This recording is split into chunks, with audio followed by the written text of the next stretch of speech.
is equal to arctan x plus 1. Note, derivative of this function arctan x, that's 1 over 1 plus x squared. Okay, so we're going to base our workings on this principle, so without wasting the time. So this will give us the y dx will be equal to 1 over 1 plus, our function in this case is x plus 1, so that will be x plus 1, and then we square that.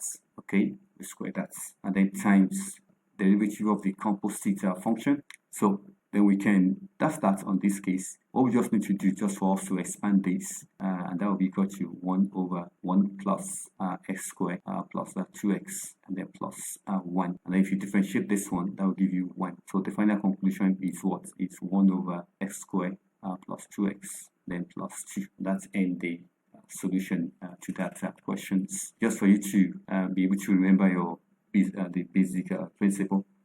Okay, see you in the next video. Don't forget to subscribe to the channel if this is your first time on this platform. Share, like, and subscribe. Bye for now.